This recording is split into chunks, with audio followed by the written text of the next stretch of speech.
Yes, everyone, we're doing, and welcome to the post-match reaction for Aston Villa 2, Manchester City 1. It's the Monday morning, the start of a new week, but I tell you what, it is the same old story for Manchester City at the minute. Once again, we were terrible. I actually spent yesterday evening watching the entirety of that Villa City game back. You know, self-inflicted pain, don't know why I did it, but my opinion hasn't changed on anything. If anything, it's a little bit stronger. City, there is massive problems. You know, the crisis continues. In fact, it gets bigger. In my opinion, it gets bigger. Because, of course, the losing streak continues. It's now 9 losses in 12 games. 1 win in 12 games. It's absurd. You know, and everything is wrong at the minute. Absolutely everything. There is no positives to what I'm seeing from City at the moment. And it's concerning. It is really concerning. As I do with all of these, I'm going to do it in chronological order. Now, this time, it starts ahead of the game. The morning of the game, right, I filmed my preview for TikTok. A little short one. And I said, look, a bad result, I can forgive. I can accept. If we lose this game, we lose the game. All I wanted to do while being at Villa Park was watch my team try. The effort levels be there, the desire to win, the hunger, the passion, just be visible in the side. And it was non-existent again. Players aren't running the same. We're not pressing the same. We're being sloppy in possession. We're wasting chances. We don't look bothered when we lose possession. We didn't look like we were trying. All I wanted to see was us put up a fight. It was the complete opposite. Time and time. We started that game terribly. You know, from the moment we kicked off, there was not one glimmer of hope. Now look, when I actually arrived to Villa Park and I seen the lineup, I fell under the same illusion that I have done time and time again during this bad streak that we're on. I seen the lineup and I look at the players' names and I'm like, oh my days, we have a chance here. This could be the end of this run. Villa coming into this, what a really bad run of form. You know, Emery's been struggling lately. So they're still a top side, obviously. Look at them in the league. But they were also in a semi-bad run. I look at the names in the starting 11. John Stones back in the team. Manuel Akanji back in the team. Jack Grealish, who I've been calling for to start. He starts. Phil Foden starts. Haaland starts. Kovacic back in the starting 11. I seen this lineup and I thought, wow, we have a chance. There is no excuses. No excuses for nothing today. On paper, the lineup that we started in this Villa game is good enough to win the Premier League. On the grass, they're not good enough to qualify for Conference League the way we're playing. I'm telling you, it was ridiculous. I can't get over it. As I was about to get into before, how poor was City from kickoff? How poor were we? It was as if as soon as the referee blew the whistle, Villa smelt blood. They were all over us like a rash, pressing us down. City couldn't handle it. Their asses fell out. We're losing possession. We're giving them opportunity after opportunity. It was only about 2 minutes into the game. Stefan Ortega made one of the saves of the season. We were this close, that close, from being 1-0 down within the first couple minutes. 5 minutes into the game, I counted, Villa had 4 corners. What are we doing? What on earth were we doing? Once again, and as it was for the full 90 minutes, right, City had a lot of the ball. We had a lot of possession. But my problem is what we do with the possession. We waste it. We spend so much time creating nothing, leading to nothing. In fact, it's times we get into half-decent opportunities and we turn backwards. We look scared. This ain't a confident City side that we're winning league titles. You know, yesterday, it was a 1-year anniversary of being champions of the world. 5 trophies we won in a calendar year. A year later, we sat 7th in the Premier League, right? We've not won more than 1 game in the past 12. Since the start of November in the Premier League table, City are 19th.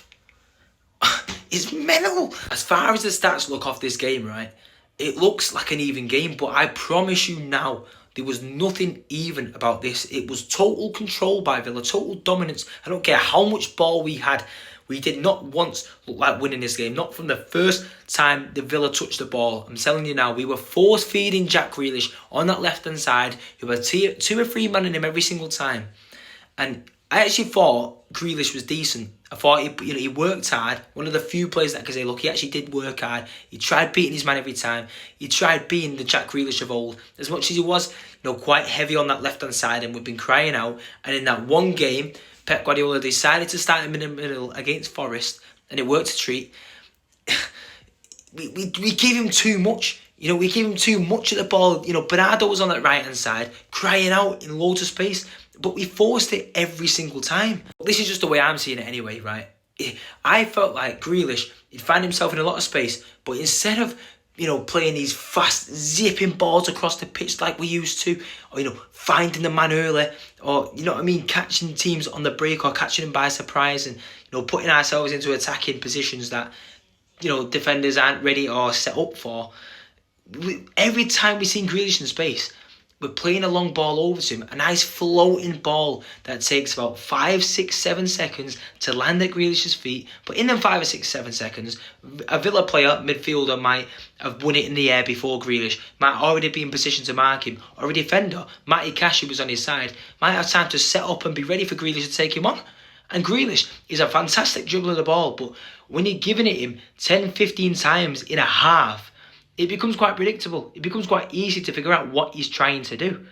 And yeah, as much as we tried putting ourselves in decent positions, Villa, they had our number every time. We didn't look convincing at all. So anyway, look, on to Villa's first goal. We made it so simple for them. It looked so easy. John Stones caught in no man's land.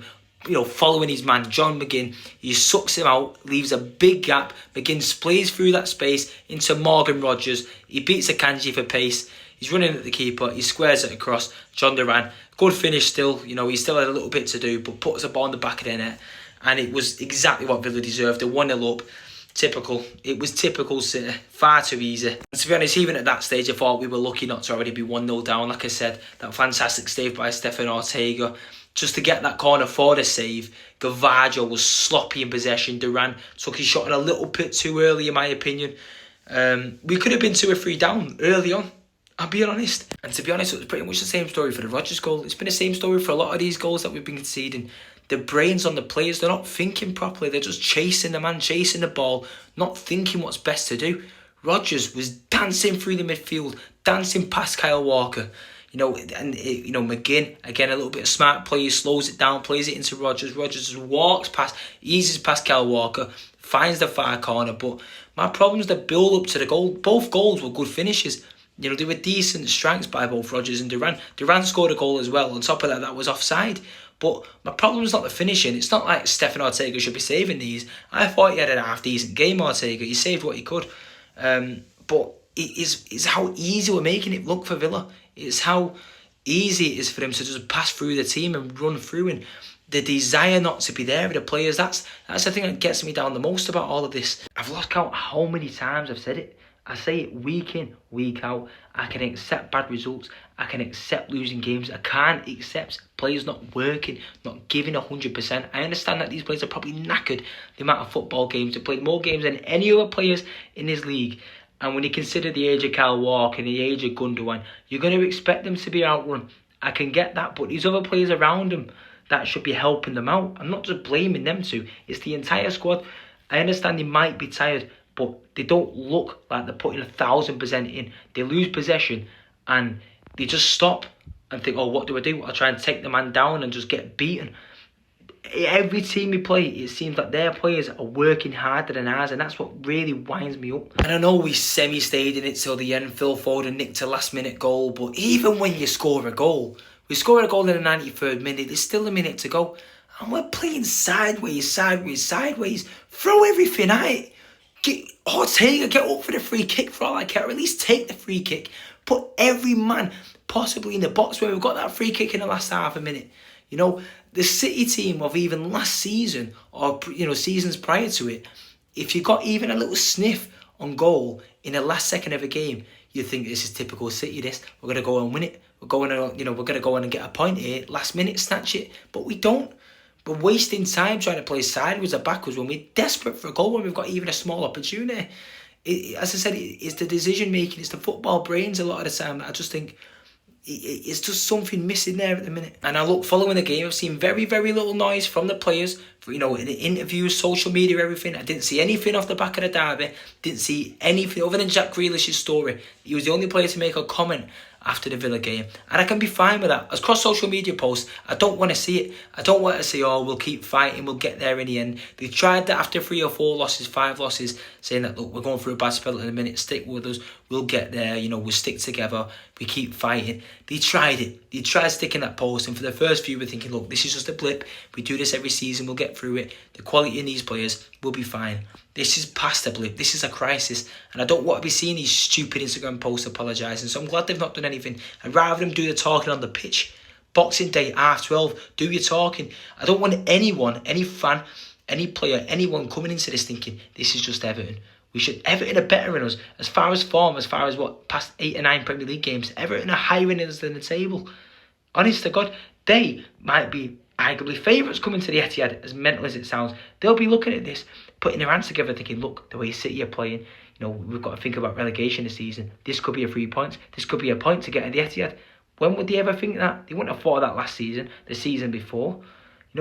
Teams are up for it. Teams are looking forward to players at the minute. But yeah, look, like I've said, I've not seen any interviews other than Erling Haaland, and I suppose he spoke well. As a lot of these have been. Bernardo spoke well after the derby. I've seen Gundogan come out after the Feyenoord game. They all speak well, of course they do. They've been media trained to the maximum. I don't want to see you speak well. I want to see you play well. But look, Haaland, he spoke after it saying, look, obviously it's not fun at the minute. They're going through a bad spell, the same stuff that we've been hearing in all the other interviews.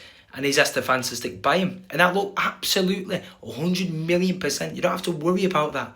The match-going fans, which are the important ones, more important anyway, obviously, I suppose all fans as far as merchandise and bringing everything to the club. Every fan is important, obviously, I'm not trying to say they're not, but the ones that are the most important behind sticking to the club and sticking with them and helping the team get through this, of course the match-going fans following home and away and giving everything they can.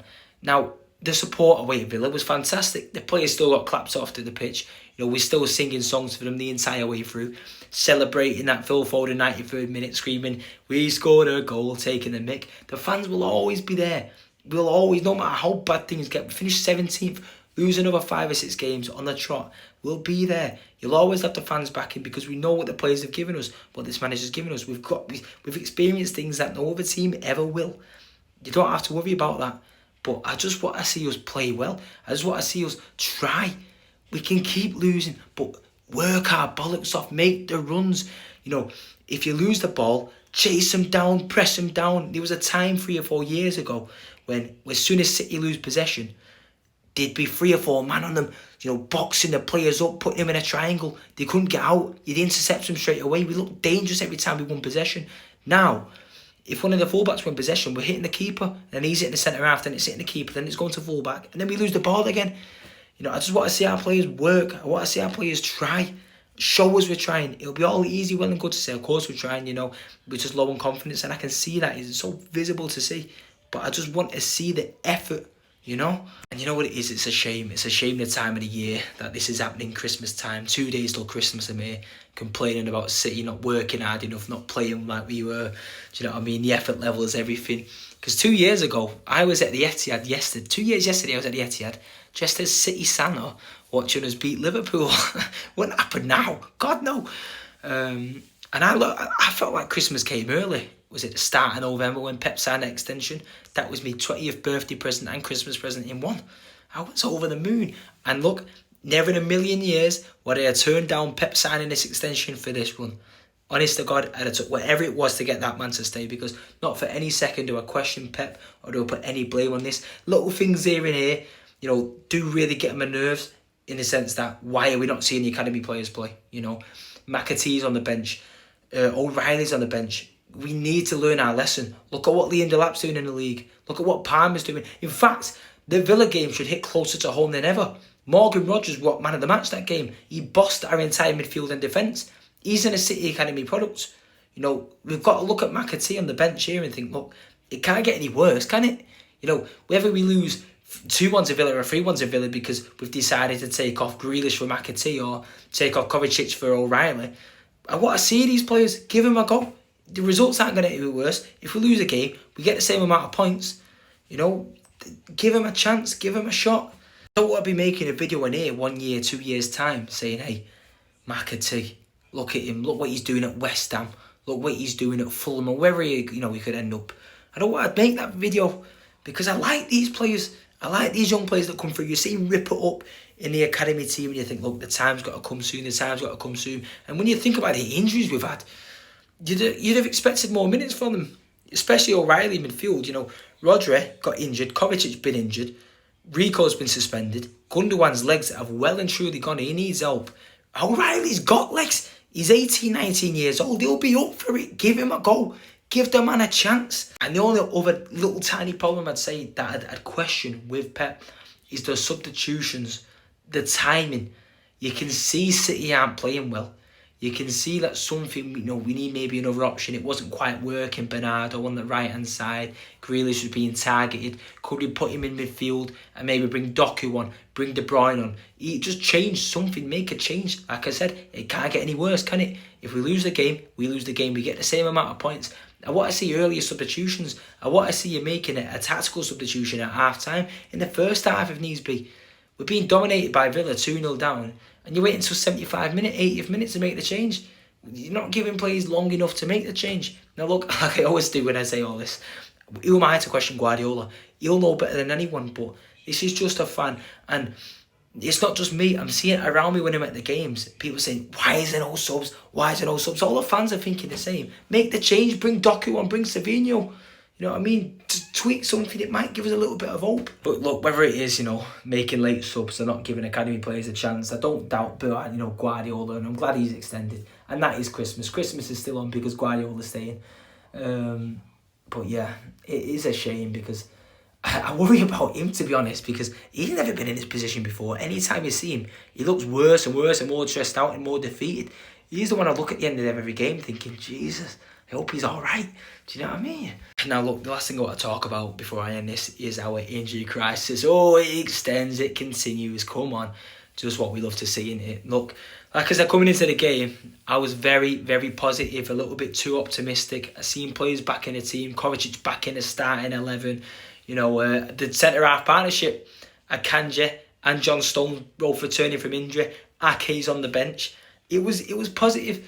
I did make a joke ahead of the game saying, look, John Stones, make the most of him, make the most of the next 2 games because he will get injured again. 2 games, that was optimistic, I'll tell you that. 45 minutes of football, like it was before his most recent injury. We've not seen him for about a month. Was it Spurs? I think in my memory it might be Spurs. We've seen him, he came off at half-time, 45 minutes of football, injured, and the same's happened again. It's the same muscular problem. And, this is off the back of Diaz getting injured ahead of the game. Diaz got injured in the Manchester derby. Akanji went down for a few minutes in the Villa game. I'm half expecting whenever Pep does his press conference, will it be Christmas Day? I don't know. It's normally the day before the game. But whenever Pep does his press conference, I'm half expecting him to say, look, Akanji's injured. We can't catch a break, can we? We've got no defence. Seriously, when you look at the lineup, look at the possible lineup that we could have. We've got Rico, who in my opinion, he is better in midfield, but he's got some support there anyway. He's a young lad. We shouldn't be only relying on Rico Lewis. We've got Rico, Walker, Gavaggio. Can I just say them 3 are fullbacks? Okay. We've got Nathan Ake and Manuel Akanji, the only 2 centre halves. Akanji, a possible doubt maybe for Everton with his little injury that he picked up in the Villa game. Ake, we've not seen him back on a football pitch since his injury. Is he a doubt for Everton? Most likely. Gavaggio, I understand he can play centre half, but he's definitely better at left back. Walker, I suppose might fill in at centre half, but I wouldn't want him there. A lot of the time at the minute, I wouldn't want him at full back. He shouldn't be playing as much as he is. I feel bad for him. Obviously, he's getting an awful lot of stick at the minute. Deservingly so, because his performances are miles off it. Absolutely miles off it, but it's unlucky, and possibly bad recruitment by City, you could argue, but he shouldn't be playing this amount of football. He shouldn't be playing these minutes. He's 34 years old. We should have a right back there. I suppose maybe that is Rico Lewis, who could do game on, game off. He's 34. He hasn't got the legs he used to. But because of the situation we're in with these injuries, we're relying on him to play every 3 or 4 days. And as I said, Rico is that backup, but Rico's filling in for whoever else is injured. We've got injuries all over the place. So yeah, Stone's injured again. I'll tell you what, we should change the champions again, ole ole. It's a fucking injuries again, ole ole. I'm telling you now. That's what it'll be next season, because we definitely won't be champions. But anyway, yeah, next up, Boxing Day. You know what I mean? Thursday. Everton at home at the Etihad. Can we get a win there? Can we get a point there? Would a point be a good result? I don't know. The way we're playing, maybe. Do you know what I mean? Everton got a decent result yesterday against Chelsea, didn't they? So, who knows? Who knows? We've still got Christmas to come here. I hope everyone has a nice Christmas. Yous watching me, the players, they're actually in training, aren't they, on Christmas? I seen a clip on Walker's podcast saying the past few years they've been lucky not to be in training on Christmas. We've been playing on the 27th, but with the early kick-off on Boxing Day, we kick things off. So yeah, hopefully we kick it off in style, eh? So yeah, look, we'll leave it there. I'm sorry to go on here all negative and everything. I've put myself in a bit of a bad mood now, going on about that game, but it's just the way it is. I'm just tired of seeing my players not give everything, because we're giving everything as fans. I'm spending loads of money following up and down, and I'm doing it on a smaller scale. You know what I mean? I've not been going Europe yet, or doing a lot of these London games. You know what I mean? The only 2 London ones I've done so far has been Chelsea and Palace, so there's fans spending a lot more than me. And I'm even here looking at how much they're spending, thinking, come on, I just want to see him play properly. I just want to see him work hard, put effort in, chase every ball, give the fans something to sing and dance about, because we will anyway. But it's nice when it's a transaction there, do you know what I mean? But yeah, look, I'll leave it there. Hopefully you've enjoyed the video. If you have, give it a thumbs up, subscribe to the channel if you're not already. Happy Christmas, everyone. And yeah, on to Everton at home. Come on.